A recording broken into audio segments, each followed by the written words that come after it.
By now, you probably saw people LARPing as the YouTubers. What if I told you that you could become rich by plagiarizing the work of others? That you could become famous simply by imitating the work of other people? That everyone would be talking about you, not because of you, but because of how much you sound like someone else? No, I'm not talking about ChatGPT. I'm talking about the rise of one of the most viral trends in the recent internet history. I'm talking about LarpTubers. In this video, we'll go through their history and lore in a never before seen detail, giving you the first comprehensive history of LarpTubers. We cover how they managed to go from a movement no one ever heard of to one of the biggest trends in the recent history. This is the story behind LarpTubers. In June 2026, a familiar old voice took YouTube by storm. Yo, today we're playing Minecraft LARP Days Hunger Games with daily LARP of internet. No, that voice is not the beloved and deceased YouTuber Technoblade. It's the voice of someone who happens to sound just like him, TechnoLarp. What amazed the internet was just how much he sounded like the original Technoblade. This wasn't just speculation. He posted an entire video proving that he doesn't use any voice changer. TechnoLarp blew up like crazy, getting over 100,000 subscribers in just a handful of videos. And he's not alone. TechnoLarp is one of the most successful examples of this brand new genre. But what did he actually do? LarpTubers pick a specific YouTuber, or actor, or even a singer like Michael Jackson,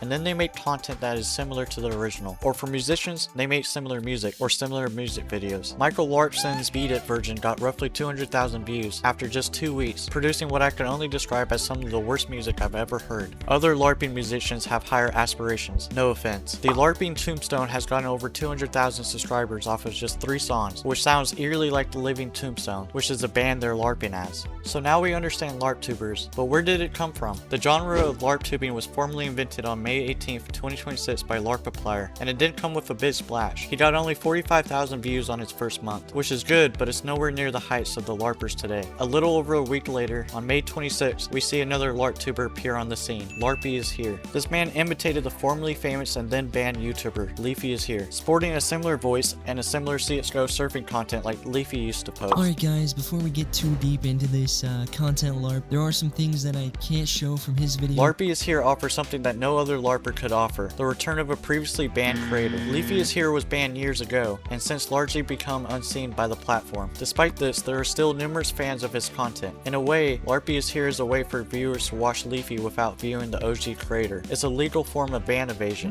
However, as we will see, it would be a mistake to think LARPTubers are simply about replacing banned, or in the case of Technoblade, dead creators. Because just one day later, on May 27, 2026, we see a new LARPer, based off of PewDiePie. LarpTubes got minimal success, getting just 500 subscribers as this video was made. Another 2 days later, on May 29th, we see the release of a LARP channel based off Pyrocynical, which was also met with little fame. Let this be a demonstration of the fact that LARPing off a famous person alone is not enough. It takes a whole other skill set to be good at this crap. We can see this in action just 4 days later. On May 31st, 2026, we see the release of a LARP channel covering Penguin Zero, also known as Moist Critical. Unlike some of these other channels, LarpWin Zero goes on to have major success, getting roughly 30,000 subs. This is likely because he adds something new. We now have LARP channels LARPing while they cover other LARPing channels. The whole trend has gone meta. The same day, May 31st, 2026, turns out to be a critical day for LARPTubers. A MrBeast LARP channel popped up releasing a video about counting to 1,000. I'm about to count to 1,000.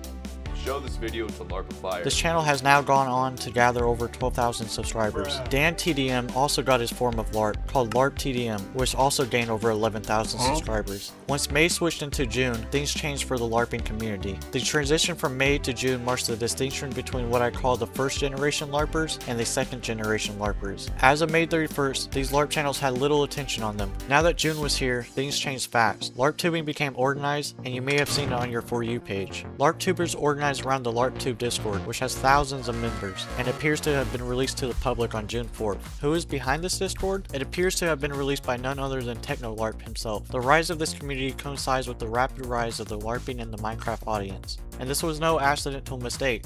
As we can see, the LarpTube Discord posts all kinds of Minecraft YouTubers with the potential for LARPing. It isn't long before many of those channels are made, and quickly pumping out LARPing content. LARPing was no longer just a bunch of atomized individuals going at it on their own. It was now a community. There were now LARPers who would watch other LARPers, boosting all of their channels. Moreover, they decided to enlist the help of clippers. If you're unaware what clippers are, they're people who post snippets of long videos and post it all over social media. Many communities paid clippers to post their videos, as Devin Nash exposed it in one of his videos. Whilst this was common across the internet, there's no evidence that LarpTube community was paying for clippers. However, it seemed to be a pretty high bar set by none other than LarpTubers himself. In order to get clipping rolling in the Discord, you would be required to post a video every single day. The requirement of daily videos seems rather strict to expect of free volunteers, but we have no way of knowing whether they are truly paid or not. Throughout June, the second generation of LARPers absolutely flooded the scene, posting LARPs of all kinds of content creators. The amount of new channels in this genre is in the hundreds, if not thousands now. Alongside this influx of new creators, we see collaboration.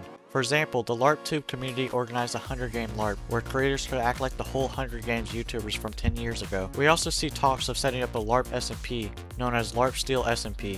But this discovery leads to a shocking turn in our story, because in researching the LarpSteel SMP, I was able to find a video by none other than LARP SMP on April 3rd, 2026. This was over a month before any historical recognized LARPers arrived on the scene. On LARP SMP video, we can see comments by none other than Technoblade himself, as well as others like LarpDream, but these comments come months after the video was originally posted. Is LARP SMP truly the mastermind behind this whole scheme? While possible, our research suggests that it is unlikely. Upon infiltrating the LARP SMP Discord, we can see that for one, it is incredibly inactive, having almost no message. This appears to be rather a typical SMP, an SMP that would later rebrand itself to Swamp SMP. But it seems they were at the right place at the right time, getting publicity from the LARPing trend that preceded by a month. It therefore seems that Larpiplier is safe in his title, as the first ever LarpTuber. Sometime in June, we could see another revolution on the scene, the release of a new website, like YouTube, but for LARPers. This website was quickly promoted by people all across the LARP scene to disastrous results. According to Technoblade, it was being targeted by probably hackers. So the website was full of harmful or disturbing content. He asked people to avoid talking about it because it would benefit the hackers. Despite this, LARPing is on the rise and still getting significant views all across these major channels.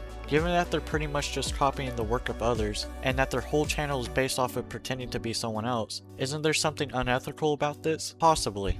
So why is it successful? We can see among the LarpTube community that there are rules. This research has identified two core beliefs of the LARPer movement. First, LARPers cannot be AI. As odd as it sounds, the LARPing movement is incredibly anti-AI, with many LARPers making videos just to prove that they aren't AI. Fans expect a genuine person as a LARPer. They will not accept an AI voice even if it sounds similar to the real person. Second, LARPers are generally discouraged from making money. This is where it gets controversial. Take the case of Technoblade. It is immediately clear why making a whole channel imitating a loved YouTuber who passed away may be insensitive, much less making money off of them. Technoblade made a community poll, claiming that he's not in the great financial position and could use some of this money from this endeavor. Another post claimed that he would let Technoblade dad make a final decision. However, we've yet to see any movement on this. It's therefore not clear if LARPers are truly against the money or if they might change their minds when the opportunity comes. For some people, this is greatly unethical, because their success isn't purely because of the LARPer, but from who they're LARPing as. So why is this successful? Here's where it gets even weirder. Across all LARPing channels, there is generally one persistent theme, which is nostalgia. What they enjoyed about watching these LARPers is the ability to see them essentially show how the world used to be. This occurs for a diverse set of reasons. With Larpiplier, it was because people didn't like his new content. With Michael Larpson, it was because Michael Jackson passed away. With LarpDream and others, it's unclear, as YouTubers like Dream continue to make more or less the same content as they used to. For LARPy is here, it was a roundabout way of allowing viewers to see the same type of content that was previously banned. What's up guys, welcome to a brand new video. I hope everyone's been having a great day. When I say everyone, that does not include me though. And really, it's a story about how nostalgia can blind us. Things which are nostalgic and no longer exist as they used to are usually like that for a reason. If MrBeast had more success counting to 1,000 than his current videos, he would still be doing it. There's a reason MrBeast moved on, and there's a reason Markiplier moved on. It's because people didn't care for their old content. Nostalgia can only be a strategy for a short time. After this, it fades away. As morbid as it sounds, perhaps that's why LarpTubing trend has been the most successful for creators that have passed away. They're the only creators YouTubers are nostalgic about, which their old content has not yet been proven to bore their viewers. But there are serious ethical concerns about creating a YouTube atmosphere where anyone could get famous by imitating someone else. Because where does this end? You tell me. Comment below what you think about this whole LARPing trend and whether it's ethical or not. Like the video if you like watching it or if you learned something new. And subscribe to the channel for more in-depth lore on the craziest stories in internet history. This is Loreology.